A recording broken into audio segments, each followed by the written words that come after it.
Olá, eu sou a Tati Bernardi, esse é o Desculpa Alguma Coisa, meu videocast aqui em Universa. E vamos a essa convidada espetacular. Ela é atriz, roteirista, politizada desde muito nova, pois já fez um monte de coisa incrível e segue muito nova.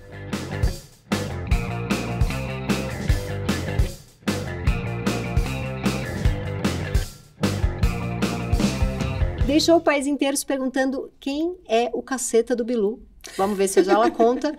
Ela acha que devemos nos colocar no lugar da maior minoria brasileira, a maior minoria engraçado, ou seja, dos bilionários. A gente também vai tentar ir no âmago dessa questão. Ela é gata, mas antes precisamos dizer que é competente de esquerda para não cometer o mesmo erro de Lula, apesar de, um beijo aí, eu adoro o Lula e não tô a fim de falar mal dele. Ela é Maria Bopp!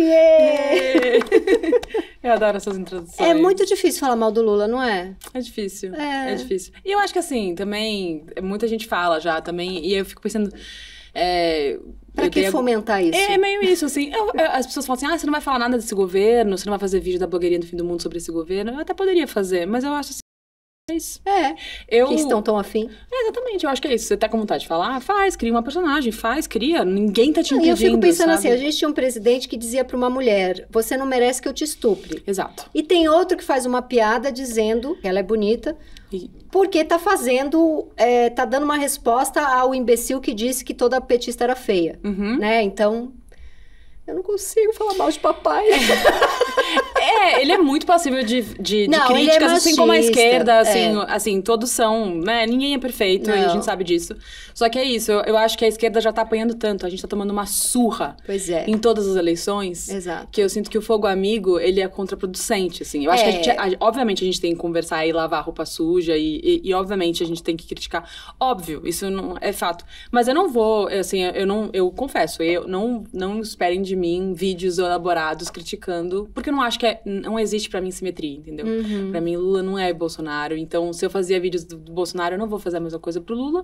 Eu sou uma pessoa posicionada à esquerda, pra mim a esquerda depende ainda do Lula, infelizmente, eu gostaria que não dependesse, mas a gente depende. Tá na hora dele preparar aí o seu sucessor, essa é uma crítica que eu sempre faço. Sim, exato. Mas tem uma coisa assim, eu sou uma mulher feminista que gostava, às vezes, de arrumar encrenca com o feminismo. Durante todo o tempo de ascensão de extrema-direita e do Bolsonaro, ainda estamos vivendo, né, uma ascensão de extrema-direita no país muito grande. Sim. Mas durante todo o governo Bolsonaro, eu fiquei muito quietinha, não arrumei encrenca nenhuma com o feminismo. Não era hora pra arrumar encrenca com a gente. Eu sinto que é isso, eu acho que é muito fogo amigo. Assim, o fogo amigo é... Fora que, assim, eu senti na pele o fogo amigo é uma merda. Sim. Dói muito mais do que você porque são pessoas inteligentes te criticando. Exato, dói mais. Exato. E eu fico pensando, cara, não era melhor mandar uma DM, sabe? Ao invés de criticar Mas o publicamente. tipo o quê, assim? O que apareceu que te doeu? Tipo, quando eu fiz um vídeo falando... Era um vídeo como se fosse a blogueirinha do fim do mundo. E era assim, eu respondendo um quiz das blogueiras. Era um filtro de Instagram que era... quiz das blogueiras. Como você começou a ser influencer? Como você não sei o quê? E aí eu respondi como blogueirinha do fim do mundo responderia. Então as respostas eram geralmente políticas. E aí eu falei que o fim do mundo começou em 2013, em junho de 2013. Com eu as estava na rua, até hoje eu não entendi. Então, eu estava lá. Mas eu também estava lá. Então, só que junho foi uma bagunça, né? Ele, por um lado, foi muito positivo, por um lado, foi muito negativo. E eu testemunhei a direita nas ruas naquela época, assim. Foi o início da direita nas ruas. Era gente queimando bandeira de PT, enfim, mil coisas acontecendo ao mesmo tempo, assim. Foram coisas que aconteceram paralelas. Mas eu falando que um pouco do fim do mundo nasceu nessa época, querendo dizer assim, um pouco da direita nasceu nessa época. E aí uma pessoa que eu respeito, da esquerda, feminista, tudo mais, comentou, nossa, que análise política porca. Que bosta de vídeo. E aí eu fiquei mal, porque é uma pessoa que eu respeito. Ué, mas por quê? Ela achou que foi simplório, mas era uma sátira, né, ali. Se bem que as suas sátiras são bem profundas, é que ali era... Mas eu concordo com você, era uma sátira, era um vídeo de Instagram, era assim... E era curtíssimo, exato, não tinha claro que eu pretendo trazer debates nos meus vídeos, mas obviamente não dá pra aprofundar, não tô fazendo um mestrado, né? Tipo... mas é porque mesmo assim, eles são eles pegam num lugar que eles são densos. A sua sátira tem uma profundidade. Sim. Mas esse era pra ser mais rápido ainda. Era pouco, E aí eu fiquei triste, mandei uma mensagem no DM falando, veja, ó, por quê? O que você achou uma análise política? Porque dela especificou que era por causa de junho. Eu tava lá tomando bomba de gás lacrimogêneo pra vir você agora e falar isso. Eu falei, eu também tava tomando bomba de gás lacrimogêneo. Eu tava em junho, eu fui em várias manifestações. Essa foi a Mas análise tinha muita que eu direita tirei. ali, né? Enfim, só que depois ficou tudo bem. Só que eu fico pensando, eu acho que assim, quando eu chamei pra conversar na DM, daí baixou o tom. Claro. Aí eu fico pensando, por que então vira essa virulência no aberto, sabe? Eu acho que ninguém ganha com isso. Enfim, então, se eu tenho críticas, eu faço baixinho, sabe? Eu não vou ficar dando munição pra direita, assim. Você leu esse livro agora, que estão todos lendo, que eu comecei a ler, como que chama, gente? Da Mente Ansiosa, não? Geração Ansiosa. Geração Ansiosa, Jonathan. Eu comecei a ler e ele fala muito de... que a gente tá ficando louco porque a gente perdeu a comunicação 1 a 1. Quando você procurou ela pra fazer 1 a 1, baixou o tom. Isso. E melhora até, sei lá, a gente psiquicamente ganha uma saúde mental pra mais um mês. Total. Porque na hora que tá ali, você não sabe com quem você tá falando, a pessoa não te conhece. Total. E é muito, muito mal, faz muito mal pra saúde isso. Muito, muito. E é isso, eu ainda não li Geração Ansiosa, mas eu li A Máquina do Caos. Sim, que é incrível que também. É incrível, nossa, é incrível. E justamente Máquina do Caos fala que as redes sociais, elas são feitas para discórdia, né? Então, a gente fica com esses ânimos aflorados e a gente meio que confunde quem são nossos inimigos. E aí, uma merda que existam inimigos. Essa narrativa de nós contra eles é uma coisa que também é propiciada pelas redes sociais. Mas eu acho que a gente entra muito nesse embate, assim. E é uma bosta que seja assim. Eu saí já há um tempo do Twitter, agora ainda tem mais motivo pra sair, né? Se bem que o Instagram também, Sim. CEO também é fascistinha. Sim. Mas o Twitter já tem um tempo que eu saí, porque eu ficava muito impressionada com a diferença de algoritmo. O Instagram, parece que você tá meio protegido ali. As pessoas são legais com você, você tem ali, eu tenho, sei lá, 300 mil pessoas que me seguem, eu falo, eu tenho o meu próprio Maracanã, que tá aí dizendo, vai, Tati. Sim, sim. Né? Pelo menos na minha fantasia. O Twitter, as pessoas me odiavam no Twitter e elas nem me conheciam, eu só estava trabalhando, eu estava apenas trabalhando. Sim, mas o Twitter é terrível, eu também saí. E assim, eram 20 pessoas que me odiavam, mas faziam um barulho. Muito, um barulho interno inacreditável. Interno e também porque assim, eram 20 que me odiavam, mas que essas 20 tinham seus seguidores. E quando eu ia ver, eu virava Trend Topics e eu estava apenas trabalhando. Sim. Eu fui odiada profundamente no Twitter, porque eu lancei um videocast com o Christian Dunker e ninguém perdoou, porque ele é um acadêmico e eu não sou. Digo, o que esse cara tá fazendo com essa mulher que não é uma acadêmica, essa louca? E aí o Christian Dunker falou, bom, um psicanalista anda com loucos, né? Então a resposta dele foi maravilhosa. Mas assim, galera, tipo, Trend Topic de ódio apenas porque eu criei um videocast. É terrível. E a outra vez é quando acabou o Calcinha Larga, que apenas é um programa que acabou. Sim. Não tinha algo assim, tipo, eu não... Sei lá, abandonei, esqueci minha filha dentro do carro por 6 horas, porque eu fui fazer jogo do tigrinho. Exato, né? E foi uma coisa assim, fiquei até com medo de sair na rua. Falei, vão me bater, porque o Calcinha Larga acabou. Sim. E eu estava apenas trabalhando, no outro eu estava apenas encerrando um trabalho. É muito louco, né? É surreal. E é isso, eu também comecei a perceber que me afetava essa coisa das redes sociais. Eu achava que no início não afetava. Eu já dei entrevista falando assim, não perco um segundo do meu sono. Imagina, perco e... É porque vai num lugarzinho ali que a gente tá no ritmo de trabalho e você fala, puta, isso aqui é menor do que tudo que eu tô criando e fazendo. Mas na hora que você para um sábado pra relaxar, vem uma enxaqueca e uma gastrite que você fala, o que é isso? É tudo que você entubou. Não, e o que me dá aflição, assim, é que as pessoas não me conhecem. Efetivamente, as pessoas não me conhecem. É isso, o olho no olho, nunca existiu. As pessoas não sabem como eu sou quando eu, sabe? E realmente não dá pra ter esse tipo de relação na internet. Até quem mostra a vida inteira. É ilusório você achar que você conhece alguém que só porque você segue ela. Você não conhece. Então, me dá muita aflição uma coisa que é inseparável da internet, sabe? Então, eu tô constantemente numa crise de como existir na internet, como estabelecer diálogos que eu acho que são importantes, criar pontes, mas sem me esfolar no meio do caminho, sem sabe? você ficar com a saúde mental cagada. É difícil. Porque a gente tem que estar ali. Eu vou lançar livro agora. Claro. Se eu não tiver no Instagram, Claro. O ninguém vai saber que eu... Porque hoje em dia você Óbvio. não existe muito artisticamente se você não estiver ali. Não, ainda mais como atriz. É a minha vitrine, assim. Eu acompanho eu gosto muito da minha pequena junta médica. Eu não tenho nenhuma questão de saúde, mas eu sou hipocondríaca, então eu tenho lá a dermato que eu escolhi depois de muitas, e o endócrino. E são médicas muito sérias e que sofrem muito para estar no Instagram. Uhum. Mas se elas não tiverem também, até para médico. Para artista, não, hoje, eu achava que era mais para artista. É. Mas até para médico. Elas falam, cara, eu não tô acreditando que eu fiz 3 doutorados. E se eu não tiver no Instagram falando um pouco do meu trabalho, eu não existo como uma endocrinologista. Você vai perder espaço para os médicos que fazem assim. O que tomar? Se você tem isso, tome isso. Exato. Caganeira? Tome Luftal. Sei lá, é isso. É surreal, né? Então, é realmente... Mas aí você deu uma sumida. Qual tipo de sua sumida? Hoje ela está aqui, ela não está mais tão sumida.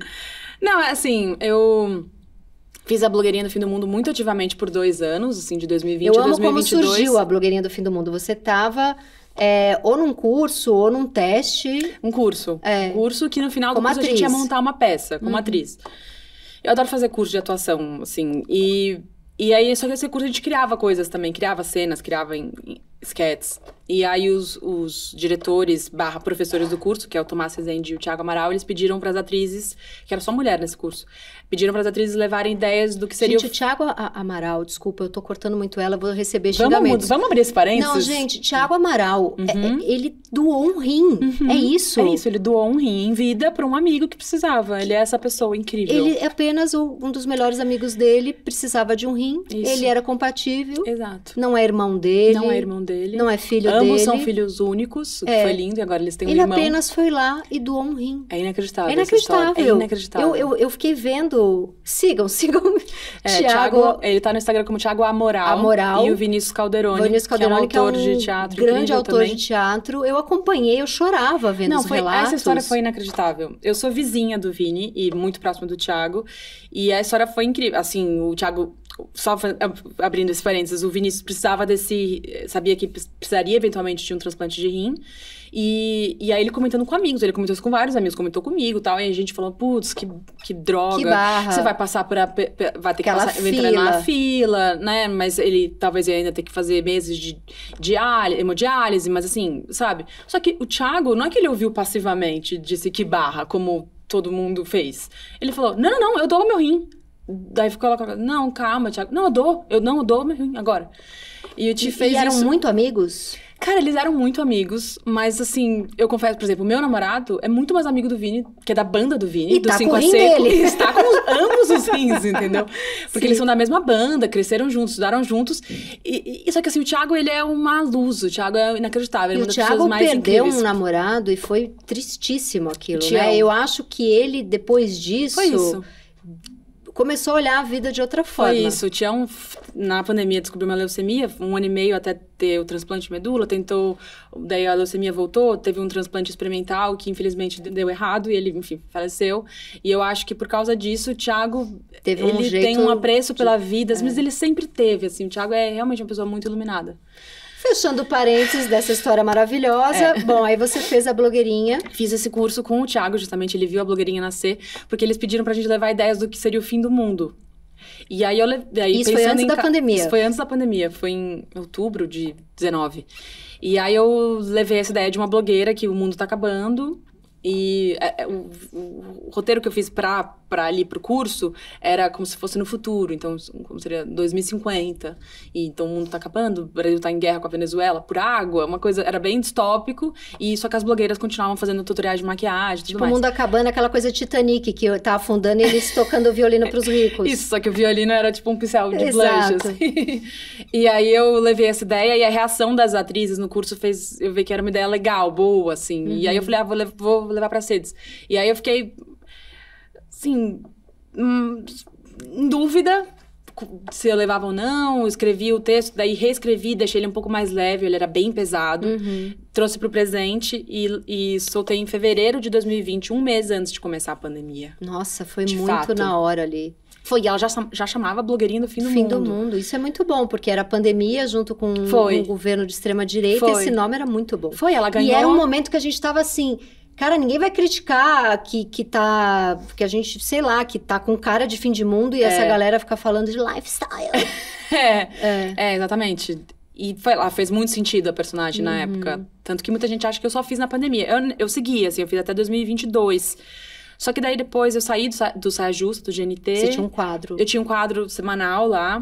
Só que daí eu saí do Saia, também Bolsonaro não foi eleito. E aí eu comecei a sentir que a blogueirinha me atrapalhava um pouco na minha carreira de atriz, assim. Me chamavam muito pra fazer teste de blogueira, teste de influencer, teste de blogueira, teste de influencer. Patricinha. Não era só porque você começou a arrumar um monte de merchan como blogueirinha. Era até teste pra fazer... Não, era com isso. Com a temática blogueirinha. Não, se não era uma influencer, eu de fato fiz uma blogueira serial killer numa série do Porta dos Fundos. Eu fiz algumas coisas, só que daí eu senti que quando não era de fato uma influencer a personagem, era uma patricinha que tinha a energia da blogueirinha no fim do mundo, sabe? Tipo, uma equivocada, uma menina burra. E aí eu senti que eu precisava precisavam esquecer um pouco da blogueirinha do fim do mundo pra eu conseguir fazer outros trabalhos como atriz, na época sabe? Também que você tava querendo se afastar um pouco das redes. Foi tudo ao mesmo tempo, Tati. Assim, por que você sumiu? São vários motivos, assim, que paralelamente me ajudaram a falar, eu acho que eu tenho que dar uma pausa. Eu falei, eu não quero pautar minha vida por política. Assim, parece que quando acontece alguma coisa ruim, é quando eu me animo pra produzir. Tá errado, sabe? Eu tenho que produzir outras coisas, que não coisas só quando acontecem tragédias ou coisas negativas, ou uma situação que você fala, caralho, que bosta de país que a gente vive, sabe? Então, foi isso também, a minha saúde mental, foi uma conjuntura de coisas que eu falei... Você deu uma cansada daquilo. Eu dei uma cansada, eu também comecei a me achar chata, comecei a me achar repetitiva, eu achei que todos os meus vídeos estavam iguais. Pra editar, eu achava minha voz insuportável, sabe? Nossa, gente, imagina eu que edito 37 podcasts que eu mesma produzo. Tem hora que eu falo, eu vou escovar o dente sem me olhar na cara, eu não suporto, eu escuto minha voz, eu falo, ai, aquela mulher de novo. Eu não aguento. A minha coluna da Folha também. Chegou uma hora que eu falei, eu já sei, eu vou pegar uma situação, vou olhar para o lado cínico e meio... Eu também comecei os mecanismos do que dá certo. Chega uma hora que pra gente começa a não dar certo. Você fala, vai ter audiência, mas eu não aguento mais esse lugar em que eu sei que vai ter... as pessoas vão ler, vão gostar, vão comentar, mas que é uma cópia de um negócio que eu fiz há 3 semanas atrás. Total. Aí você precisa de um... Total. E para além disso, realmente eu entrei nessa crise com as redes sociais, assim, mais recentemente, que foi essa constatação de que eu só falava com quem concordava comigo. Eu só falava com a minha bolha, eu só pregava para convertido. E fazia bem pro meu ego ter vários compartilhamentos e muitos comentários, mas efetivamente eu não sei se eu gerava... Se eu mexia uma palha, sabe? Na consciência das pessoas. Muita gente fala, você ajuda muito as pessoas através do humor. E aí eu questiono isso, sabe? Eu realmente questiono. E aí eu fico pensando... Então, por que eu tô fazendo isso, sabe? Por que eu tô me desgastando tanto, sabe? Eu acho que a ironia, ela pode ser muito interessante, por um lado, o humor, mas o humor é muito interessante, ponto. A ironia eu questiono, sabe? Porque eu falo, talvez a minha mensagem não esteja passando da maneira correta, talvez eu não esteja chegando em quem precisa chegar. E eu acho que, infelizmente, a gente precisa ter diálogo com essas pessoas. Tipo, que preguiça. É uma merda, Tati. Que preguiça. Sabe uma coisa que eu sofri? Eu vou falar, vou talvez apanhar, mas essa é um pouco minha vida. Eu sofri muito com a campanha do Boulos. Cara, aquilo era o tempo inteiro chá com Boulos. Quanto mais você bate, mais o bolo cresce. E o Boulos, o fofinho da Santa Cecília. E aí... Cara, eu olhava aquilo e falava, vai dar ruim, vai dar ruim. Eu achei muito ruim a campanha do Boulos também. Ai, gente, eu sofria com aquilo. E aí eu tava num grupo de WhatsApp que me colocaram, eu votei no Boulos, quis ajudar na campanha, apesar de gostar muito da Tabata, mas eu fui de Boulos. E aí eu tava num grupo de WhatsApp que eu achava que era um grupo, assim, de... Sei lá, o que tá rolando, pessoas que estavam na campanha querendo que ele ganhasse. E quando ele perdeu, eu entrei lá revoltada. Falei, mas também essa campanha, não sei o quê. Eu estava no grupo de quem tinha criado a campanha. Eu não sei por que me enfiaram ali. E aí começaram a me escrever no paralelo. Você está no grupo das pessoas que criaram a campanha. Aí eu, mas é ruim mesmo, não sei o quê. Mas então você falou com a fonte, você falou com quem você... mas aí entraram lá e falaram... trabalharam incansavelmente, fizeram de tudo. Eu falei, não, lindo. Não tô dizendo que não trabalharam, que não quiseram muito. Vamos falar do seu irmão Luca, que eu estou um pouco culpada, porque Luca me chamou para ir no seu videocast podcast. É o bopismo. E eu ainda não fui. Faz 2 meses que eu estou enrolando ele, pois muito ocupada, então eu queria mandar um beijo pro Luca e dizer que eu vou. Não sei se ele ainda me quer. Ele te quer. Ele me quer, mas vocês são irmãos gêmeos. Somos irmãos gêmeos. Como é ter um irmão gêmeo? Eu não tenho irmãos, você tem uma irmã maravilhosa, que tem uma nenê perfeita, e tem Luca. Queria que você falasse um pouco, e você tem uma mãe incrível também, né? O máximo, minha mãe é o máximo. E que foi finalista de um Jabuti. Foi com o primeiro livro dela, Sim. que é um livro chamado Pra Quando Você Acordar. Que é o irmão dela que tava em coma. Que tava em coma. E faleceu, né? Sim, a minha família é incrível, a gente é muito, muito ligado e eu tenho a irmã mais velha, que é a Bubu, e o Luca, meu irmão gêmeo. Nós somos, assim, um núcleo, nós 4, e agora a Luísa, que é o 5º elemento do nosso... Luísa é a neném? Mas ela é uma coisa, assim. Eu sou muito... A gente é muito, muito ligado, assim. É realmente uma... E o seu pai? Meu pai existe. Não, meu pai tá vivo, é que eu falei como se ele não... É que meus pais são separados, Sim, então... Mas ele é presente? Não, ele é presente, mas meu pai é uma pessoa... peculiar. Ele é homem.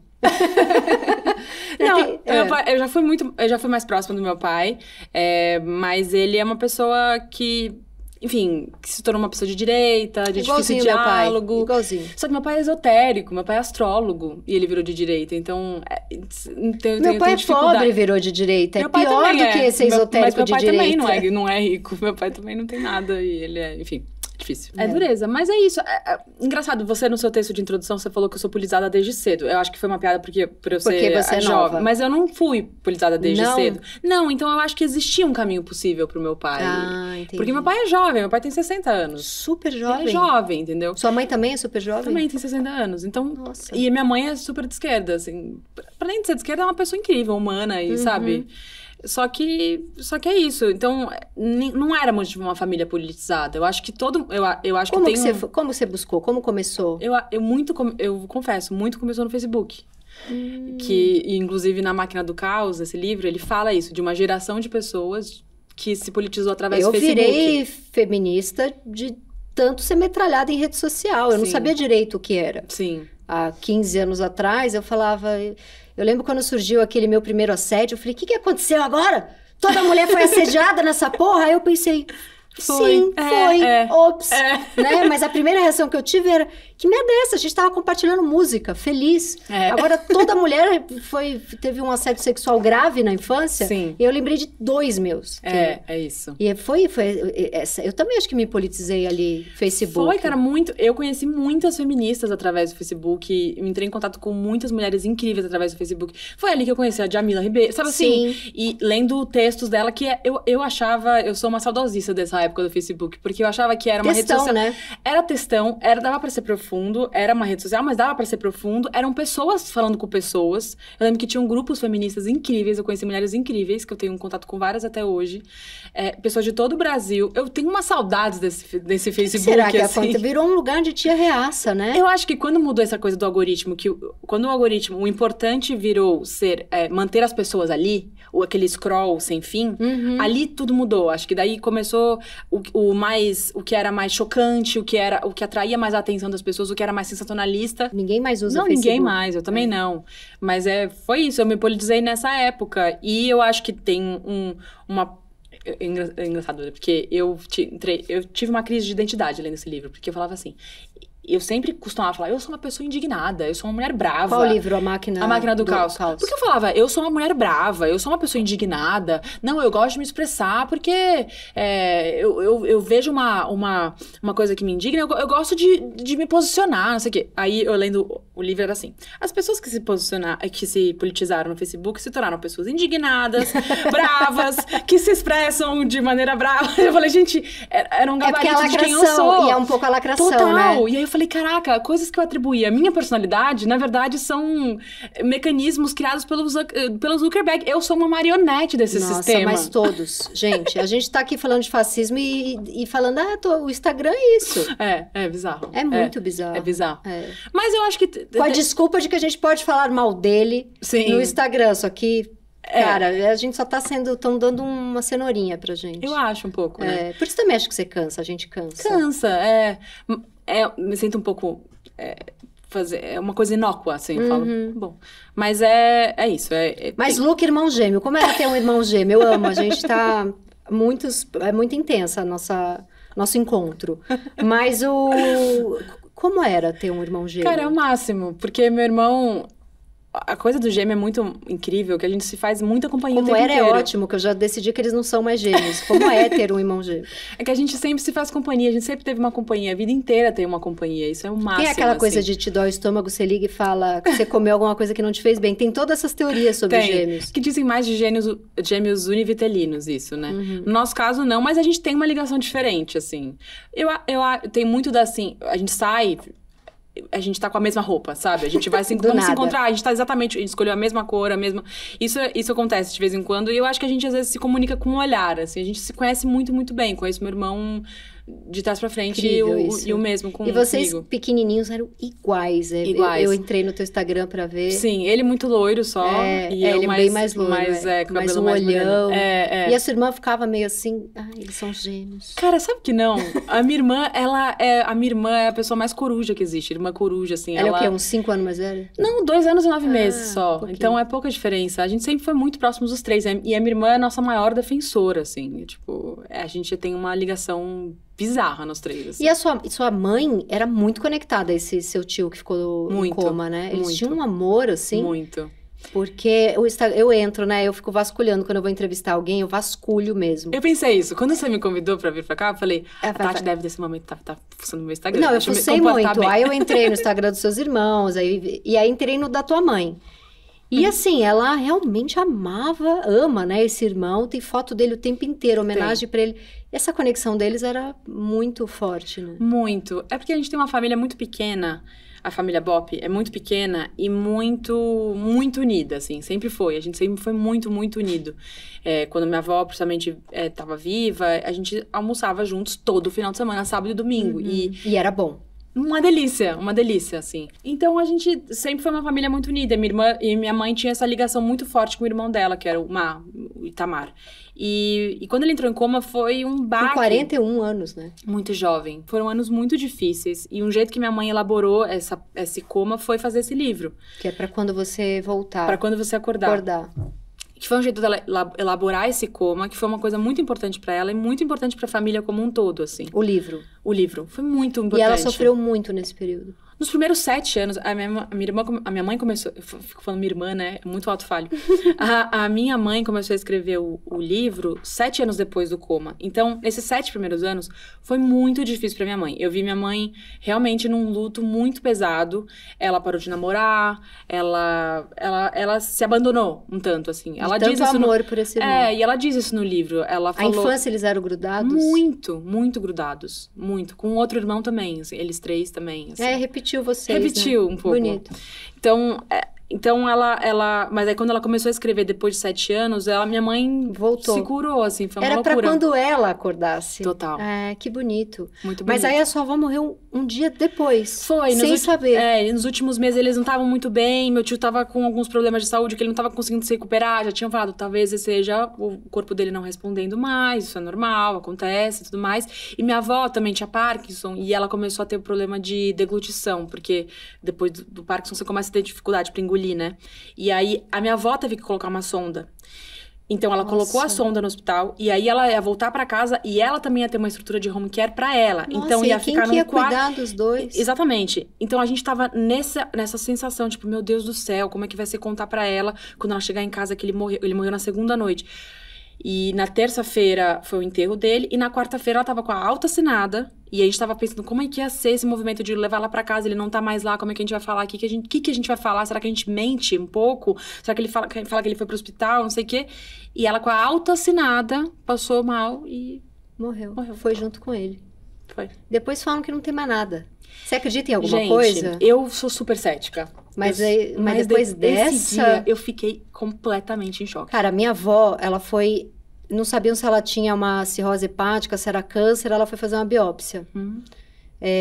Internou no hospital, aí fizeram a biópsia e falaram, ela vai ter alta amanhã. Uma coisa assim, eu era criança, tinha 13, 12.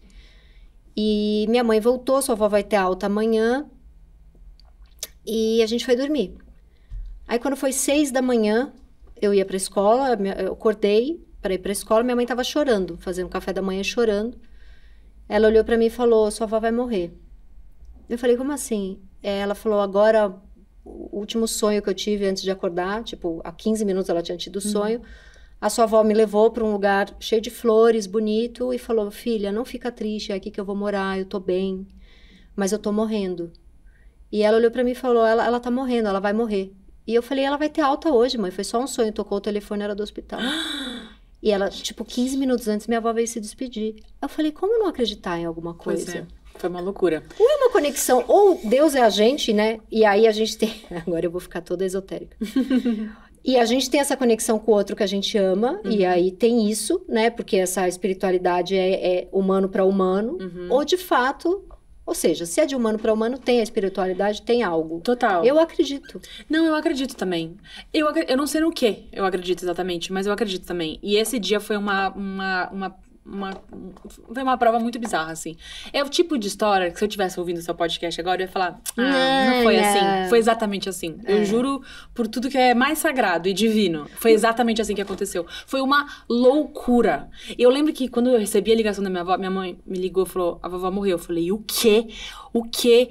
E eu fiquei feliz, porque a gente tava muito angustiado de ter que dar essa notícia pra ela. Isso é uma coisa importante de falar, às vezes, porque... Não, gente... Eu tenho uma amiga... Tá, a gente tá num clima aqui bem levezinho.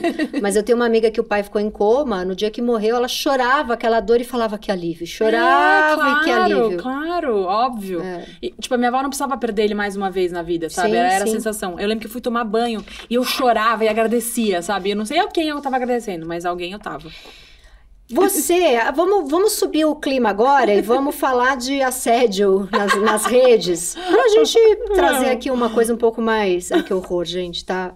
Em algum momento eu vou animar, tá? Em algum momento a gente anima. Mas tudo Mas bem. é que a vida também tem a sua dureza aí, né? E bastante, na verdade.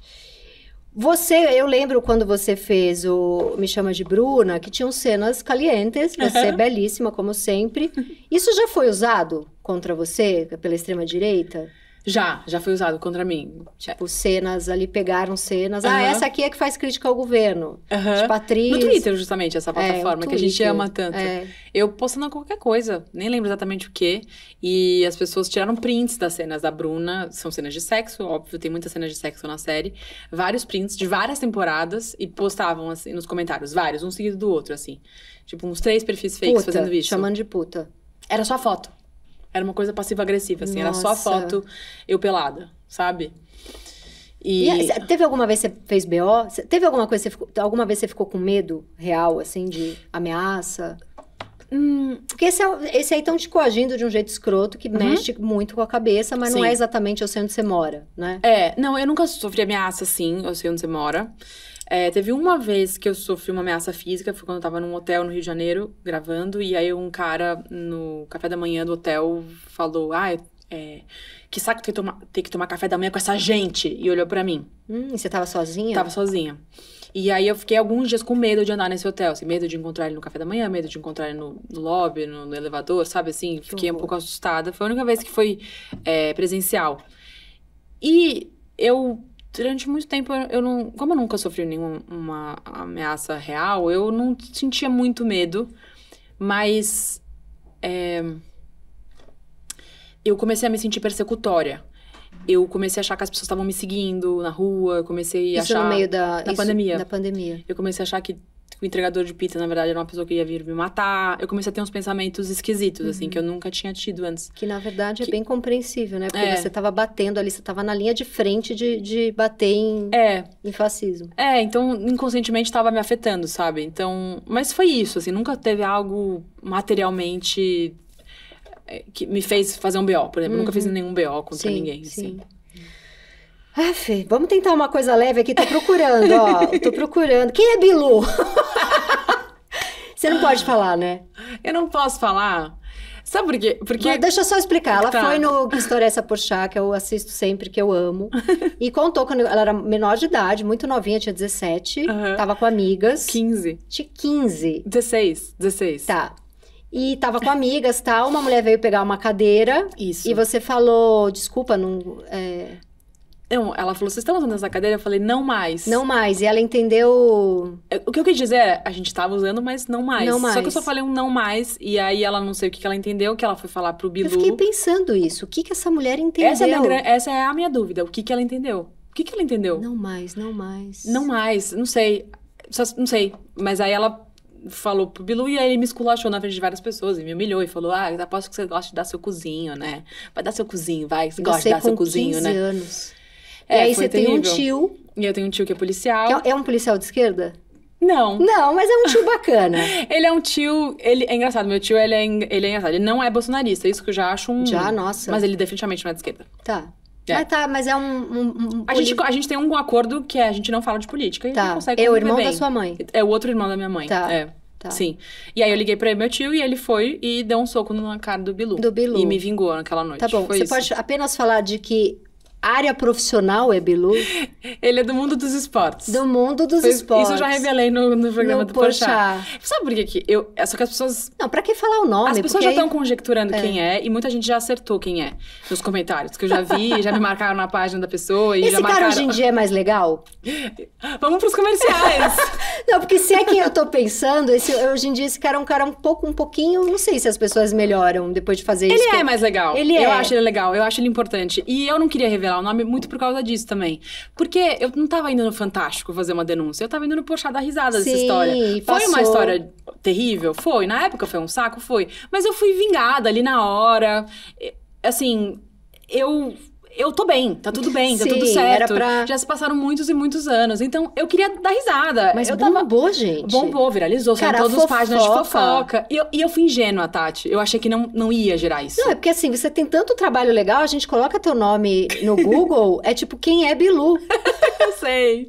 É foda isso. Eu fui ingênua, eu fui muito ingênua. Porque o programa foi ao ar às 10 da noite, meia-noite estavam me marcando na página dessa pessoa. Entendi. Então, eu falei, caraca, vão atormentar essa pessoa. Eu não queria. Já estavam te marcando na página do cara que achavam que era. E que é. E que é. E aí eu falei, caraca, eu não queria. E ele te escreveu? Não.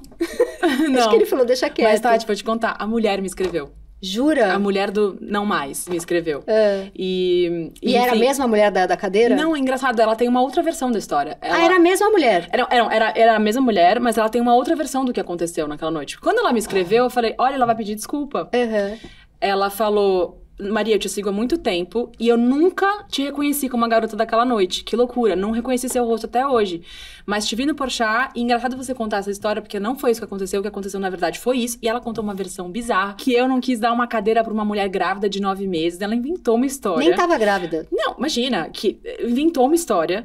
E aí eu falei, eu escrevi pra ela, eu comecei a escrever a resposta. Eu não enviei, mas eu comecei a escrever a resposta assim.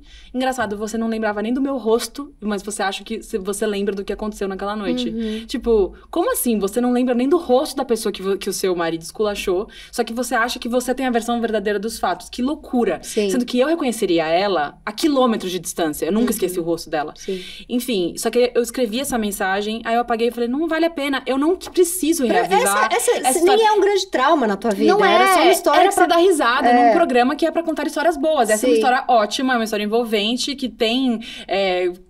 reviravoltas. Plot twists e tem um final engraçado, feliz e inusitado.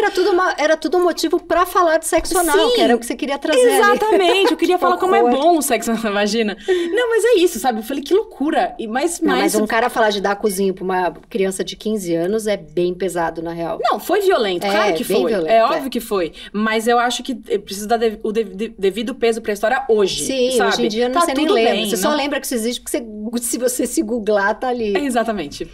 E você tá numa relação há quanto tempo? Eu tô numa relação há 3 anos. Não, vou fazer 4 anos. Porque eu estava aqui com a informação de que ela já durava 8, é outra pessoa. Esse é meu ex. Que você ficou 8? Fiquei 8, quase 9 com outro. E tá bacana, são amigos, terminaram no ele é o máximo. A gente não é muito amigo, a gente não é muito próximo, mas ele é o máximo. Meu ex é uma pessoa incrível, de verdade. E agora você está há 3? 3,5. Tá, e a minha pergunta é, este atual e o ex, por você ser essa mulher que se coloca, já ouviram? Deve dar trabalho, como é que você aguenta, porque ela deve ficar no teu pé, porque é feminista. Você já viu esse tipo de comentário? Cara, acho que não, sabia? Ele tem bons amigos. Tem ótimos amigos, eu sou amiga de vários amigos do meu namorado, e também era do meu ex, são pessoas legais. Eu tenho a sorte de ter namorado homens muito legais. Eu não tenho ex chato, eu sou amiga de todos os meus ex, assim, eu tenho muita sorte, de verdade, assim. Você não colecionou frases machistas ao longo de sua vida? Não, tenho várias. Claro, a gente mesmo fala, né? Claro, mas assim, mas não nisso, tipo, ai, nossa, Maria deve ser, nossa, que difícil namorar uma feminista. Não, assim, acho que isso não. E esse que você namora agora, quem é? Ele é o Tó Brandileone. Ele é músico, legal. ele é produtor musical e ele também tem a banda Cinco a Seco. A hora que você falou, então é isso que você tava falando, por isso que ele conhece o Vinícius. Sim, exatamente. Não doou um rim, mas é muito amigo. Exatamente, não quis doar. Não quis, abriu mão disso. E voltando um pouco àquela história do bode em 2023, como é que você tá planejando pra agora em frente? Porque você voltou, né? Você fez um pouco da blogueirinha. Fiz. Eu tenho esse projeto da blogueirinha no fim do mundo, olhando pra história do Brasil. Eu tô fazendo alguns vídeos disso. É muito bom. Eu adorei. Você obrigada. Foi pro Rio, você fez aqui no centro de São Paulo. Foi. Eu fiz da... E é ótimo que você mostra a cidade, incentiva as pessoas aí a conhecer os lugares. Eu fui no Museu do Ipiranga, né? Aí, enfim, falei da proclamação da República. Então, eu acho que a blogueirinha do fim do mundo agora, o que eu quero fazer mais com ela, principalmente, é justamente isso. Um projeto mais educativo. Não só o dedo na cara, não sei o quê. Eu queria fazer alguma coisa mais educativa. Então, olhar pra história do Brasil me parece uma boa saída. Mas eu tô pretendendo me mostrar mais como Maria e menos como personagem, sabe? Entendi. Então, porque eu sinto, eu fiz um estudo com a minha agência, a gente fez um estudo das minhas redes sociais, do meu público, assim, e a gente chegou à conclusão que as pessoas não conhecem a Maria. Muito. Porque eu me mostro pouco, sou discreta. Conhece muito mais como blogueirinha. Muito mais, assim. O único lugar onde eu realmente me mostro são nas entrevistas, mas... Então, eu queria me mostrar mais como Maria, sabe? Mas aí também como Maria na tua rotina ou como trabalho de atriz? O que você vai fazer agora? Quais são os próximos projetos? Não, como atriz eu sigo como atriz, assim, tenho... Mas, assim, uma coisa que eu tô pretendendo pra esse ano é voltar a escrever mais como roteirista, assim. E vou dirigir um projeto pra esse ano. Um álbum visual de um amigo, assim. Você trabalhou como continuista, não Trabalhei muitos anos como continuista. E você não vai... Como continuista, não tenho planos pra voltar. Não descarta completamente. Não descarto completamente. Mas eu pretendo voltar mais pra trás das câmeras agora, assim. É o que tá mais me encantando, sabe? Não sei, Tati. Como roteirista? Como roteirista, diretora, porque você faz talvez. Roteiros tão bons. Sabe por quê, Tati? Eu acho que eu coloquei o pezinho, assim, na fama. E eu falei, será que é pra mim? Sabe? Será que... Eu nunca tive o sonho de ser uma pessoa famosa, reconhecida. Tem muita gente que tem essa coisa, Você não né? tinha? Não tinha. Você tinha de fazer trabalhos legais, eu vou viver disso. Eu sou formada em audiovisual, eu queria trabalhar atrás das câmeras. Essa era a minha pira. Quando você se formou, não tinha o desejo enorme de ser atriz? Não. Você queria trabalhar com cinema, mas... Eu queria ser diretora. Minha formação foi pra isso, assim. E eu amo ser atriz, me divirto muito, mas essa coisa da fama é uma coisa que... não é uma coisa que me agrada, assim, me atrai muito, assim, ser muito famosa, ser reconhecida, ser uma pessoa que... Eu não tenho um encantamento por esse mundo, assim. Então, eu fico pensando que voltar para o que era meu grande objetivo profissional talvez seja uma saída para eu sair um pouco dessa crise, sabe? Dirigir. Escrever e dirigir. Engraçado que eu tive toda a minha formação foi para escrever e eu detestava... Eu gostava do que a minha escrita causa, mas não queria mostrar minha cara nem minha voz. Sim. E aí, na pandemia, eu criei o Calcinha Larga e hoje em dia eu não suporto mais minha voz. Mas na época, eu achei tão legal. Sim. E aí, eu acabei indo pro vídeo também. Sim. Eu fiz uma coisa... Sim. Às vezes é só também, porque daí você vai dar um tempo fazendo isso, depois você volta. Mas, é mais exato, um cansaço Mas mesmo. eu tenho muita vontade de fazer coisas como Maria, no sentido de apresentadora mesmo. Inclusive, se você quiser me chamar pra fazer um podcast com você... Vamos, eu vou fazer o 28º. Mas aí só você fala, porque eu própria não suporto mais. Combinado, então. Não, mas legal. E você tem projetos com seu irmão também, aquela que quer voltar no Irmão Gêmeo. É que eu acho legal vocês fazerem coisas juntos. Porque vocês têm... A gente tem um projeto. Porque meu irmão tem esse canal que chama Bopismo, e a gente tem um canal... dentro do canal dele a gente tem um programa que chama Sessão Dupla, que a gente fala sobre cinema toda quinta-feira. E isso foi um resgate também. Meu irmão sempre falava, vamos fazer alguma coisa junto sobre cinema? Porque a gente ama falar sobre cinema. Ele também tem essa formação, não? Não, meu irmão é publicitário, mas ele é escritor também. E só que a gente sempre amou cinema e a gente sempre assistiu muitos filmes juntos, assim. Então ele falou, vamos fazer isso. Ele botou muita pilha durante muito tempo. E esse ano eu finalmente topei justamente nesse resgate de, primeiro, fazer coisas mais despretensiosas, assim. Eu não preciso criar um grande roteiro esmiuçado sobre política toda vez que eu vou falar qualquer coisa na internet. E segundo, pra resgatar esse interesse meu, que é cinema. Eu amo cinema. Esses vídeos que você fez, falando um pouco de história, eu amei, porque você não vai conseguir fazer um negócio sem ironia, eu acho. Porque ele é maravilhoso, ele é muito irônico. Porque ele é muito não, bom. Eu não vou... Eu não pretendo largar porque é genial completamente a ironia. A ironia é maravilhosa e poucas pessoas sabem fazer tão bem, assim. Acho que você tem que... Claro, você pode fazer outras coisas. Sim. Mas eu acho que você não tem que abandonar nunca. Não vou abandonar. Você sabe uma coisa que eu acho que tem... A minha filha, ela tá no momento, assim, ela tem 7 anos. Então, ela tá no momento que ela já tem uma microaula sobre por que a gente fala português, né? Porque as crianças com 7 já começam... Ela estuda inglês e francês na escola. Então, por que a gente não fala inglês e francês? Nossa língua é o português. Então, a professora falou, porque fomos colonizados pelos portugueses. Então, tem essa microinformação aí, ela é tímida, não fala nada, depois chega em casa. Mamãe, o que é ser colonizado? Por os portugueses, não sei o quê. Aí eu comecei a explicar e eu tenho problemas. Porque quando eu vou ver, eu já tô... Outro dia ela falou assim, ela falou na escola judiação, e a professora corretamente falou, não pode falar isso. Ainda mais que na escola em Higienópolis, é pior ainda, porque um monte de amiguinho judeu e, enfim, não pode. Sim. E aí ela não falou nada na escola e chegou e, mamãe, o que é o judaísmo? E aí eu comecei a explicar, e ela perguntava, e eu explicava, e ela perguntava. Quando eu vi, eu já estava em Gaza, quando eu vi, eu já estava... Porque ela vai perguntando, eu vou respondendo. Sim. E aí ela chegou com a demanda da colonização, e os portugueses, sei o quê. E eu explicava e não dava conta, aí eu pensei, gente, será que um YouTube Kids? Porque eu pesquisei livrinho, mas aí o YouTube Kids parece que é um lugar um pouco mais protegido, né? Não é aquela YouTube que eu tenho pavor. E eu fui lá. Existe um YouTube Kids? E tem um YouTube Kids. Eu sabia. E lá tem várias historinhas, né? Que eles contam e tal. E eu falei, vou acreditar no YouTube Kids. E fui lá, e super bonitinho, os portuguesinhos. Porque assim, ela tem que ser apresentada ao mundo, mas na época ela tinha 6. Sim. Né? Claro. Tem ali aos pouquinhos, claro. Né? E aí, super bonitinho um desenho, com os portuguesinhos num bar, com uma musiquinha. E eu pensando, vai dar certo. Daqui a pouco, um português tira um negócio, bota fogo em tudo. Mães correndo com índio no colo. Ela olhou pra mim assim e falou, eles mataram os índios, mamãe. Aí a mãe progressista quer falar, mataram os índios! E eu assim, o que eu faço agora, né? E aí eu só olhei pra ela e falei, tinha português bom e português mau.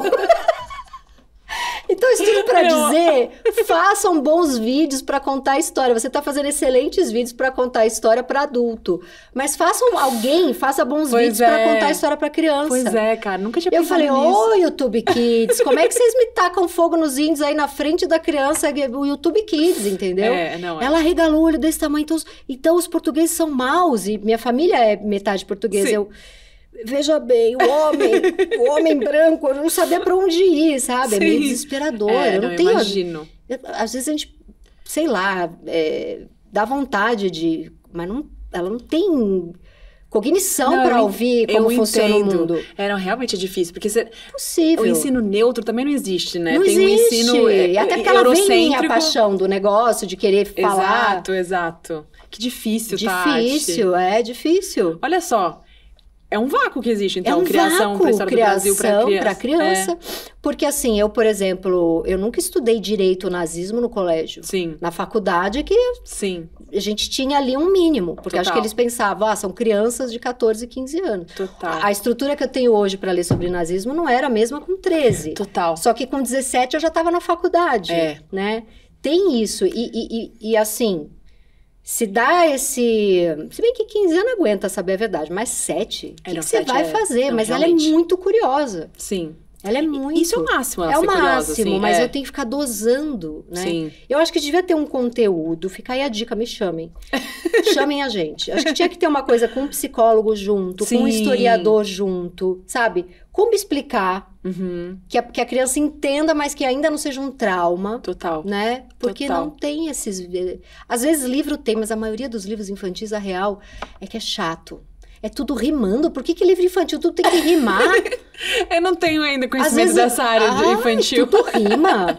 Tudo rima, é muito chato. Bom, Vamos agora pro momento dicas, né? Que é o momento que você vai falar alguma coisa que você tá lendo, vendo, ou dar uma dica sua de algo que você vai lançar. Eu vou dar a dica do podcast Fio da Meada, da Rádio Novelo, que é a apresentação da Branca Viana.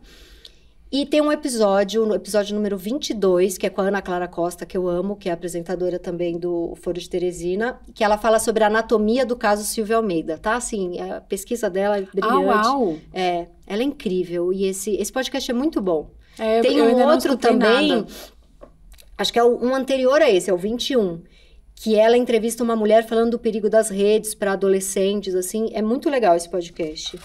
E aí, dá a sua diquinha pra gente. Cara, olha que loucura. Eu vim tanto na cabeça que eu ia falar a máquina do caos, só que eu já falei horrores sobre a máquina do caos. Uma máquina do caos, é uma excelente dica. Eu acho que sabia? Eu vou ficar com a máquina do caos. Porque era a dica que eu tinha escolhido, a gente falou muito.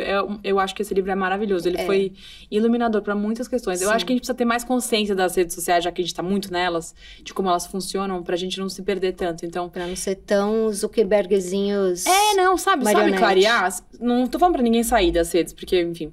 Mas eu acho que isso, ganhar consciência sobre, acho que ajuda, sabe? E essa coisa assim, de não vou trabalhar pra lugar... Cara, você não trabalha pra lugar nenhum. Essa aqui é a verdade. Ou você vive da sua arte vendendo miçanga na praia. Total. Ou assim, eu fiquei 13 anos na Globo. Sim. Tem muita gente legal, mas sim, apoiou a ditadura. Claro. UOL, beijo pro UOL, não tenho críticas. Mas é isso. Sim, claro. Todo lugar vai ter alguma coisa. Óbvio, né? óbvio. E a gente tá lá no Instagram, apesar do CEO não vale nada. Amor, você é perfeita. Obrigada, você Eu quer. amei essa coisa do cabelo com uma trancinha. Eu queria te falar que foi porque eu quis. Na verdade, a minha franja tava um caos. E aí eu falei, eu acho que essa é a melhor maneira. Mas eu tenho visto vários vídeos desse cabelo com a trancinha. Eu acho que você vai lançar uma moda aí. São nos dias que a minha franja tá um caos. De verdade, assim. É a minha estratégia. Porque minha franja tá nesse comprimento que é um pouco esquisito. Eu gosto de usar ela mais curta. Tá então ela tá nem tá comprida. Então, e ela tava dando um bololô aqui, e eu sabia que o podcast ia estar de lado. Eu falei, eu vou aprender a trança. Pra eu não me preocupar com isso. Mas eu acho que você vai lançar essa moda aí dessa trança. Essa moda não é minha, muita gente já usa. Já? Eu sou muito desatualizada. Eu acho um pouco infantil, eu confesso. Mas foi o jeito que eu encontrei hoje. Tá belíssima. Você é demais. Obrigada, amor. Valeu. Obrigada, gente.